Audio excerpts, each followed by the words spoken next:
15 de marzo de 1970. Ciudad de México. Teatro Ferrocarrilero. Una sala llena de personas que habían llegado esa noche a presenciar el festival de la Organización de Televisión Iberoamericana, conocido en toda la región simplemente como el Festival OTI. Y entre los concursantes de esa edición había un joven delgado, de mirada nerviosa y manos que no dejaban de moverse, que había llegado al Teatro Ferrocarrilero con una canción que alguien había escrito desde el fondo de un duelo personal. Una canción que en manos de cualquier otro cantante habría sido simplemente una balada bonita. Pero no estaba en manos de cualquier otro cantante. Esa noche, un cantante de bares se convirtió en el príncipe de la canción. Pero antes de llegar a ese momento exacto en que la historia cambió, necesito contarte de dónde venía ese joven, porque los milagros no nacen de la nada. Nacen de la acumulación silenciosa de todo lo que una persona ha vivido antes de que el mundo la vea. Espera un poco, un poquito. José Rómulo Sosa Ortiz nació el 17 de febrero de 1948 en la colonia Guerrero de la Ciudad de México. Creció en Clavería, en la delegación de Azcapotzalco, en uno de esos barrios que en la Ciudad de México de esa época tenían una identidad muy precisa.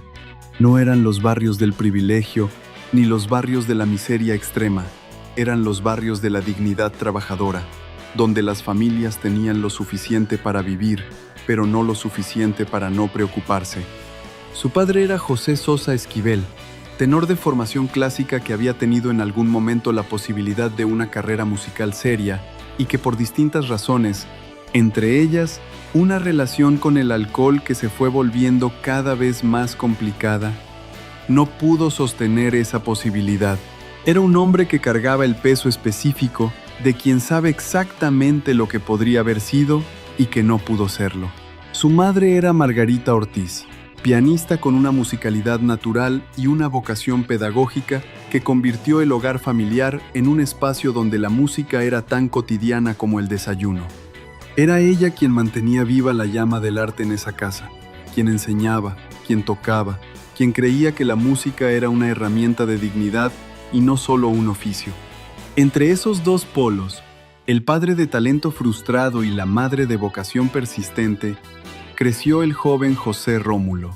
Y de esa tensión, como ocurre frecuentemente con los grandes artistas, emergió algo que contenía lo mejor de los dos, la profundidad emocional que viene de haber vivido cerca del dolor, combinada con la disciplina técnica que viene de haber crecido con la música como lenguaje cotidiano.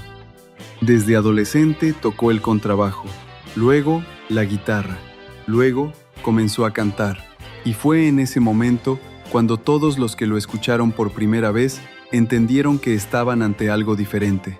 No era simplemente una voz bonita, era una voz con historia adentro. Formó parte del trío Los Peg, un conjunto que tocaba en los cafés y restaurantes de la Ciudad de México, interpretando jazz y bossa nova para audiencias que los apreciaban sin convertirlos en estrellas. Eran los años de aprender tocando, de forjar el instrumento vocal en condiciones reales, de entender la dinámica entre un músico y su audiencia desde el escenario más honesto que existe, el de una sala pequeña donde nadie tiene por qué quedarse si no le gusta lo que escucha. Casi siempre lloro. En 1969 grabó La Nave del Olvido. Fue su primer éxito real, una canción que sonó en las estaciones de radio y que le abrió puertas que hasta entonces habían estado cerradas. Era una prueba de lo que podía hacer. Era el aperitivo de algo más grande que todavía no llegaba. Llegó el 15 de marzo de 1970. ¿Tú te acuerdas dónde estabas la primera vez que escuchaste la voz de José José? Cuéntamelo en los comentarios. Me encantaría leer tu historia. Roberto Cantoral era en 1970 uno de los compositores más importantes de México. Había escrito canciones que ya eran parte del canon de la música popular mexicana. Era un hombre con un oído extraordinario y con una capacidad para convertir la experiencia humana en melodía que muy pocos compositores de su generación igualaban. Y en algún momento de ese período, Roberto Cantoral perdió a su madre. El duelo es una experiencia que cada persona atraviesa de manera diferente. Hay quienes lo guardan en silencio. Hay quienes necesitan hablar de él sin parar. Y hay una categoría de personas, generalmente artistas, que lo procesan creando algo, que transforman la pérdida en obra, porque es la única manera que conocen de darle un lugar en el mundo a algo que de otra forma no cabría en ningún lado. Cantoral escribió El Triste desde ese lugar.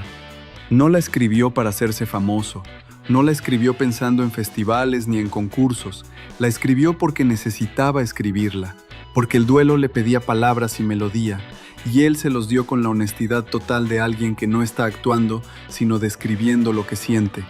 Cuando la canción llegó a manos de José José, algo ocurrió de inmediato entre la voz y el material. Hay canciones que le pertenecen a determinadas voces con una precisión que parece designada de antemano, y esta era una de ellas. La arquitectura emocional de El Triste, esa manera en que la letra describe la tristeza sin excesos dramáticos, con la sobriedad de alguien que ha llorado tanto que ya no necesita gritar, encajaba con algo que había en la voz de José José desde siempre. La noche del Festival OTI, el Teatro Ferrocarrilero, estaba lleno de personas que habían venido a ver un concurso de música. Vinieron a ver competencia, vinieron a ver técnica. No sabían que iban a presenciar otra cosa. De México la melodía El Triste, bajo la dirección del maestro José Sa. Cuando José José empezó a cantar El Triste, la sala empezó a cambiar de temperatura de una manera que las personas que estaban ahí esa noche han descrito durante décadas con el mismo vocabulario. Algo se detuvo.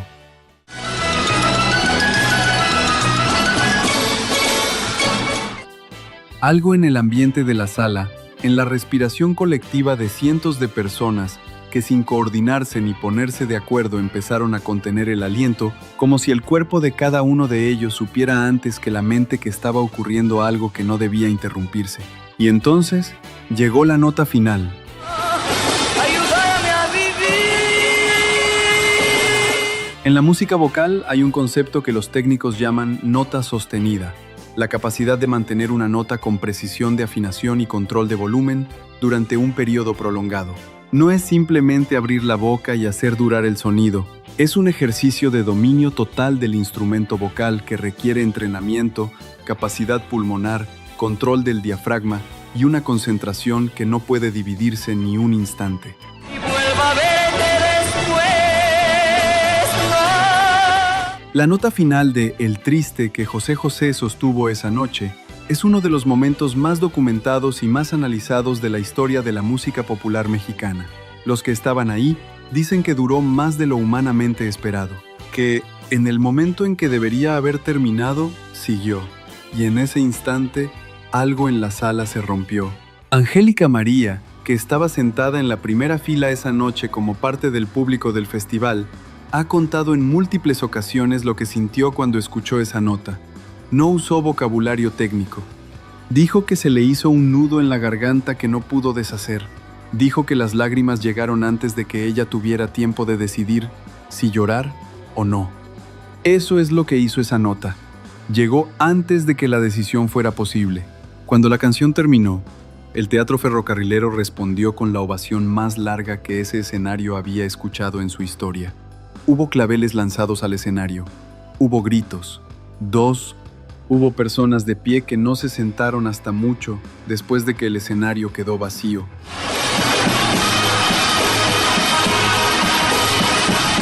Y entonces los jueces dieron su veredicto. Tercer lugar. México no podía creerlo. La indignación fue inmediata y genuina. Las personas que habían estado en la sala y las que habían seguido la transmisión por televisión compartían la misma certeza. Lo que habían presenciado no era el tercer mejor momento de esa noche. Era el único momento de esa noche. El pueblo mexicano, sin embargo, ya había elegido a su rey. Y los reyes elegidos por el pueblo no necesitan validación de ningún jurado. ¿Cómo te llamas y desde dónde nos ves? Cuéntanos en los comentarios. Queremos saber si esta historia te está trayendo de vuelta a ese México que tanto amamos.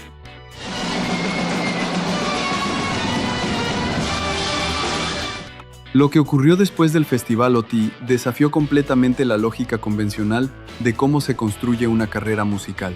José José no ganó el concurso, no recibió el premio. Y sin embargo, en los meses que siguieron a esa noche de marzo, su carrera creció con una velocidad y una solidez que los ganadores de ese festival no alcanzaron nunca, porque el pueblo mexicano tiene una memoria larga para los momentos genuinos.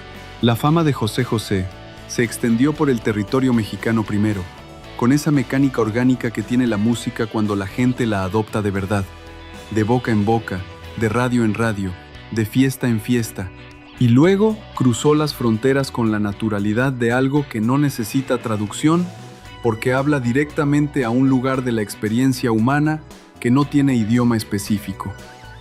Un día llegará que ya de tanto ir y venir. Centroamérica lo recibió como propio, Colombia, Venezuela, las comunidades mexicanas y latinoamericanas en los Estados Unidos de América.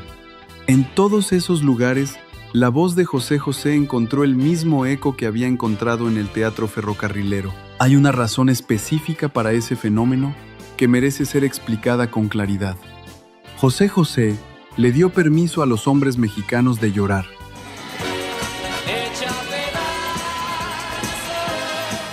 Eso puede sonar simple, pero en el México de los años 70, en esa cultura de la masculinidad que tenía reglas muy precisas sobre lo que un hombre podía y no podía expresar en público, la vulnerabilidad emocional masculina era un territorio casi completamente prohibido.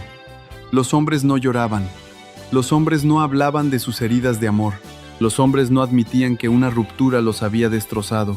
Y entonces llegó un hombre al micrófono y cantó todo eso, sin vergüenza, sin distancia irónica, sin el escudo de ninguna pose de dureza, con la cara descubierta y la voz quebrada, en exactamente el momento en que la emoción lo pedía. Y los hombres mexicanos que lo escucharon reconocieron en él algo que llevaban años guardando en algún lugar que no tenían nombre para señalar. Lo reconocieron y lo adoptaron, no como ídolo distante, sino como amigo, como alguien que entendía porque había estado en el mismo lugar. El álbum Secretos, publicado en 1980, se convirtió en el disco más vendido en la historia de México hasta ese momento.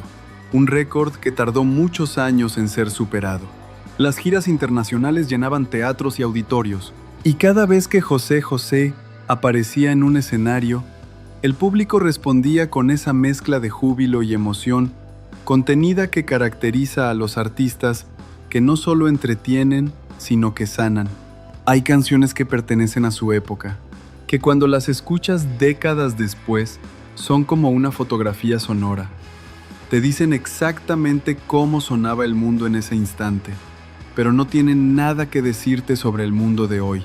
Y luego hay canciones que no envejecen de esa manera, que no son fotografías sino ventanas, que cuando las escuchas 50 años después, te hablan con la misma claridad y la misma urgencia que el día en que fueron grabadas. Las canciones de José José son de las segundas. El Triste tiene hoy más de 50 años. Y hay personas que la escuchan por primera vez hoy, jóvenes que no habían nacido cuando fue grabada, que la encuentran en alguna lista de reproducción y sienten exactamente lo mismo que sintió el público del Teatro Ferrocarrilero aquella noche de marzo de 1970. Ese es el criterio definitivo de la música que importa. No los premios, no los récords de ventas, sino la capacidad de seguir diciéndole algo verdadero a alguien que la escucha por primera vez medio siglo después. Es el criterio definitivo. José José nunca actuó. Nunca fingió una emoción que no estaba sintiendo. Nunca se escondió detrás de la técnica cuando la emoción era más grande que la técnica. Esa nota final de El Triste en el Teatro Ferrocarrilero no fue un truco de estudio. Fue la nota de un hombre que en ese momento estaba cantando desde un lugar tan profundo y tan real que la técnica y la emoción se volvieron indistinguibles. Y eso no se fabrica. Solo ocurre cuando un artista tiene el coraje de no protegerse. José Rómulo Sosa Ortiz nos dejó el 28 de septiembre de 2019 en Guadalupe, Nuevo León, México. Tenía 71 años. La noticia recorrió América Latina con el peso de esas noticias, que no son simplemente la pérdida de una persona pública, sino la pérdida de algo que pertenecía a todos. Personas que no lo habían conocido personalmente, pero que habían llorado con sus canciones en momentos de su vida, que no olvidarán jamás, sintieron ese duelo como propio. Porque eso es lo que hace un artista verdadero con su audiencia.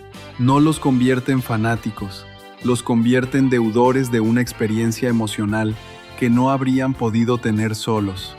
Vivimos en un mundo donde la música se produce, se consume y se descarta a una velocidad que hace 50 años habría parecido imposible. Hay más canciones disponibles hoy que en ningún otro momento de la historia de la humanidad. Y sin embargo, cuando alguien en algún rincón de cualquier ciudad latinoamericana pone El Triste, algo distinto ocurre.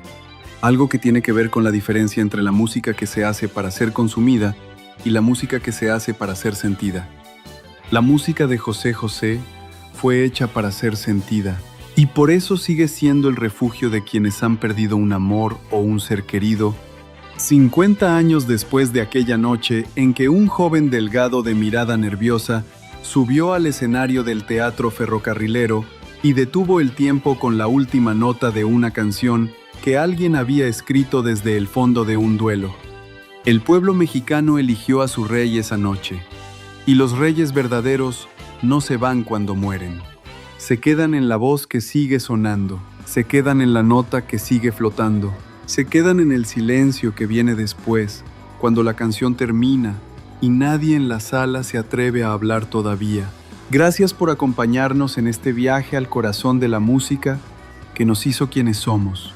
Si te emocionaste al recordar este momento, si la voz de José José te trajo de vuelta a algún lugar, a alguna persona, a alguna noche que creías olvidada, dale me gusta a este video y suscríbete para seguir rescatando juntos la historia de nuestra música. ¿Dónde estabas la primera vez que escuchaste la voz de José José? Déjalo en los comentarios. Esas historias son el verdadero legado de la música que importa. Y te dejo este otro video para que la nostalgia no termine esta noche. Hasta la próxima.